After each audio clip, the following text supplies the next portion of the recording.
विद्यार्थी मित्रांनो, व्हिडिओच्या सुरुवातीलाच 2 ते 3 प्रश्न तुम्हाला विचारायचे आहेत. उत्तर द्या बरं का.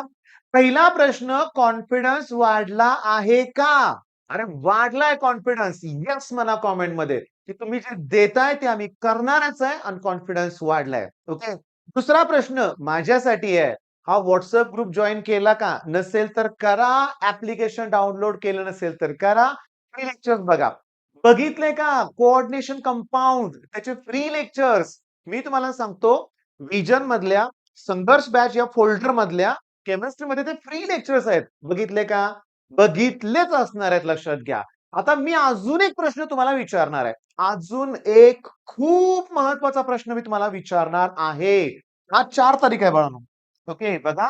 आज 4 तारीख आहे, 5 तारीख, 6, 7, 8, 9 आणि 10. मला माहित आहे की 10 तारखेला तुमचा इंग्लिशचा पेपर आहे. ओके. 16 तारखेला फिजिक्स आहे. 18 तारखेला आय थिंक केमिस्ट्री आहे आणि 21 तारखेला मॅथ्स आहे. ओके. आणि आता आजचा दिवस समजा 8 आणि 9 तारखेला तर तुम्ही इंग्लिशचा अभ्यास कराल ना. 8 तारखेला दुपारनंतर इंग्लिशचाच अभ्यास केला पाहिजे.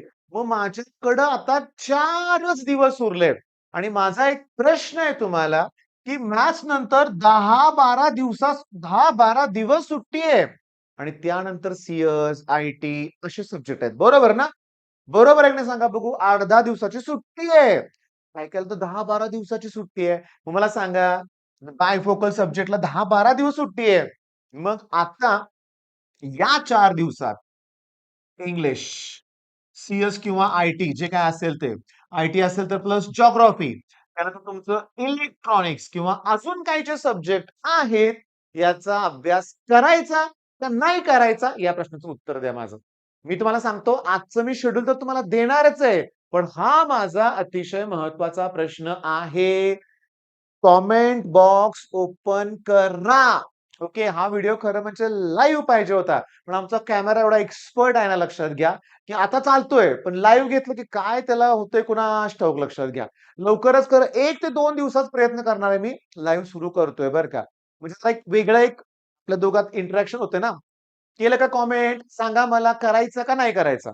सीएस-आयटी केव्हा करणार? आता करणार का मॅथ्स नंतर करणार हे मला सांगा. नक्कीच, नक्कीच तुम्ही कमेंट केलं असेल. चला मी अजून 15 सेकंद थांबणार आहे. हो, थांबणार आहे मी. मला माझ्या प्रश्नांची उत्तरं पाहिजेत. पहिला प्रश्न काय विचारला होता? कॉन्फिडन्स वाढलेलाच आहे. WhatsApp ग्रुप जॉइन केलेलाच आहे. ॲप्लिकेशन डाउनलोड केलेलंच आहे. फ्री लेक्चर्स बघितलेत. हा खूप महत्वाचा प्रश्न आहे. सगळ्या मुलांचं उत्तर आलं असणार आहे, की सर 10 दिवसात आम्ही सीएस, आयटी करू. तर मी तुम्हाला सांगतो नाही. तुम्हाला या 4 दिवसात या 3 सब्जेक्टला सुद्धा वेळ द्यावा लागेल. थोडा द्या, पण द्या. जिओग्राफीचे 8 टॉपिक असतील तुम्हाला, तर त्यातले 3 तरी कंप्लीट करा, 4 तरी कंप्लीट करा. सीएस, आयटी, इलेक्ट्रॉनिक तुमचा जो सब्जेक्ट आहे ते करा. तुम्ही म्हणाल, "सर नाही, तुम्ही चुकताय." आहे की वेळ, पण मी तुम्हाला सांगतो ते नीट लक्ष द्यायचं व्यवस्थित.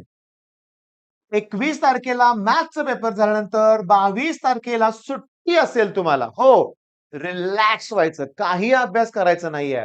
पण 23 तारखेपासून ओन्ली सीईटी, फक्त सीईटी असणार आहे. फक्त सीईटी करायचं आहे.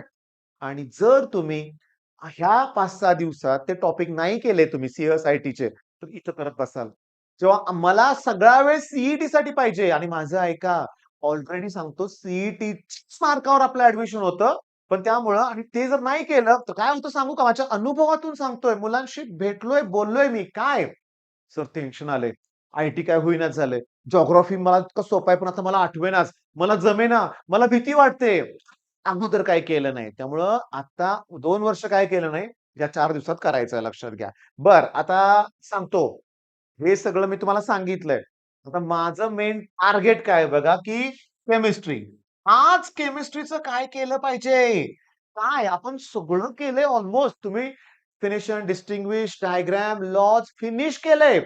डेरिव्हेशन तो व्हिडिओ फ्री ठेवलाय आपण. तेही सुद्धा तुम्ही फिनिश केलं. तो व्हिडिओ संघर्ष बॅचच्याच फोल्डरमध्ये आहे, विजन बॅचमध्ये. सगळा गोंधळच आहे तुमच्या बॅचमध्ये असं तुम्हाला वाटतंय ना? नाही गोंधळ. ॲप डाउनलोड करा. स्टोअर ऑप्शनमध्ये जावा. विजन बॅच मध्ये सगळे फोल्डर आहेत. त्यात संघर्ष बॅचचा फोल्डर बघा. त्यात केमिस्ट्रीमध्ये दिसणार ना तुम्हाला पहिलाच व्हिडिओ हा. सिंपल आहे लक्षात घ्या. कुठला? डेरिव्हेशनचा. तर आज काय करायचंय? रिव्हिजन करा. रिव्हिजन करा. जे झालंय ते रिवाइज करा. होय, रिव्हिजन पाहिजे. त्यात कोहलार्स लॉ पहिल्यांदा लिहून काढा. मी तुम्हाला सांगू का, की जे तुम्हाला टॉपिक टफ वाटतायत त्याची रिव्हिजन आज एक्स्ट्रा करा लक्षात घ्या. मग तुम्हाला मी सांगतो. आजचा केमिस्ट्रीचं टार्गेट असणार आहे revision plus numericals. Revision plus numericals. मग सांगतो करायचे काय? कशी रिव्हिजन करायची सांगतो. पहिली रिव्हिजन याची करायची. हे डेरिव्हेशन आहे, की pH plus pOH equals to 14. लगेच त्याचे न्यूमेरिकल्स. दुसरी revision delta H equals to delta U plus delta N R T. त्याच्यावरचे न्यूमेरिकल्स. तिसरी revision minus P delta V. Proof आहे त्याचं रिव्हिजन. नंतर डब्ल्यू मॅक्सचे एक्सप्रेशन त्याची रिव्हिजन. नंतर डेन्सिटीचा formula N M A cube N A त्याचे न्यूमेरिकल्स. म्हणजे आजचं टार्गेट फिक्स आहे 20 मार्काचं. हो, न्यूमेरिकल 10 ते 15 मार्काला आणि डेरिव्हेशन सुद्धा येतात 5-7 मार्काला. मग आज खूप अभ्यास तुम्हाला दिलाय. म्हणजे डेरिव्हेशन न्यूमेरिकल सगळ्या टॉपिक मधलं करा. The van't Hoff general solution equation काय सांगा? I V equals to N R T. Alpha equals to I minus one upon N minus one. त्याचं न्यूमेरिकल करा. ओके, म्हणजे केमिस्ट्रीचं टार्गेट आपलं सेट झालं लक्षात घ्या. केमिस्ट्रीचं टार्गेट सेट झालेलं आहे. तुम्हाला वाटेल मी सारखं इकडे काय बघतोय, तर आमचा कॅमेरा मधूनच बंद पडतोय त्याच्यामुळे चालू आहे की थोडंसं बघावं लागतंय लक्षात घ्या. चला केमिस्ट्रीचं ओके. ओके, केमिस्ट्रीचं क्लिअर झालंय. बर, आता त्याच्यानंतर फिजिक्स. फिजिक्स नाही, त्याच्यानंतर मॅथ्स. आणि आज मॅथ्स मध्ये काय केलं पाहिजे? काय करूया मॅथ्स मध्ये? फिक्स क्वेश्चन असलेले कुठले टॉपिक आहेत? मी तुम्हाला सांगतो. अगोदर झाला असेल तरी करा. प्रोबॅबिलिटी डिस्ट्रीब्युशन आणि बायनॉमियल डिस्ट्रीब्युशन करा. बस 10 मार्काला होऊन जाईल. कारण मी उद्या 5, 6, 7 तारखेला मी टफ टॉपिक घेणार आहे बरं का रिव्हिजनला. टफ टॉपिक घेणार आहे. आज हे दोघांची रिव्हिजन करून टाका. सफिशियंट आहे. मोर दॅन सफिशियंट आहे. कमी वेळ द्यायचा आहे आपल्याला. आपल्याला केमिस्ट्रीला जास्त वेळ द्यायचा आहे. डेरिव्हेशन न्यूमेरिकल पुस्तकातले सॉल्व्ड प्रॉब्लेम पाहिजेत. ॲज इट इज बोर्डच्या एक्झाममध्ये येतात. तेच ॲज इट इज सीईटीच्या परीक्षेतून आलेले आहेत लक्षात घ्या. बरं, आता सगळ्यात इम्पॉर्टंट मॅथ्समध्ये सांगितलं. तर लास्ट फिजिक्सचं काय करायचंय? मी तुम्हाला सांगतो आज फिजिक्सच्या सगळ्या डायग्रामची प्रॅक्टिस करूया. डायग्राम काढताना तुम्हाला मी तोंडी सांगणार आहे बरं का. Reflection, refraction, spherical wave front, plane wave front, biprism experiment, Young's double slit experiment, त्याची जॉमेट्री जवळजवळ 6 ते 7 डायग्राम आहेत वे ऑप्टिक्स मध्ये. परफेक्टली ब्लॅक बॉडी केटीजी मध्ये.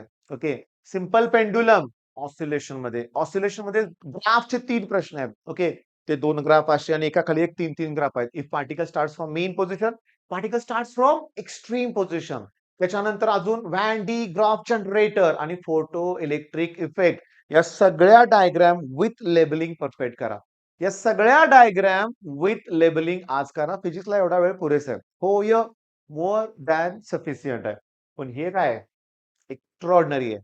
हे जर परफेक्ट तुम्ही आज केलं तर बोर्डच्या एक्झामच्या वेळेस मला हे अर्ध्या तासात सगळं रिवाइज करता आलं पाहिजे. मग छान वाटतंय. तुमचा कॉन्फिडन्स वाढलेला बघून खूप खूप खूप छान वाटतंय. व्हिडिओच्या शेवटी बोलतोय की 3 तारीख मंगळवारी ओके, मला कोल्हापुरात खूप मुलं भेटायला आली होती. 8चा व्हिडिओ बघून इचलकरंजीवर गुरव नावाचा मुलगा आला होता. ओके, आणि त्याचा मित्र पण आला होता. मी तुम्हाला सांगू का लक्षात घ्या. त्यांचे फोटो वगैरे काढलेत. मी त्यांची अजून परमिशनच घेतली नाही. मी तुम्हाला सांगतो, नेक्स्ट मात्र मी काय तिथं घडलं ते सगळं सांगेन तुम्हाला. जेव्हा मी 11वी बॅच घेतली ना, त्यांचा रोटेशनल डायनामिक्स हा टॉपिक ना, अगदी 60-70 नाही 80% मी कंप्लीट केला एका दिवसात. मग त्याचबरोबर 12ची मुलं गाईडन्सला येत होती.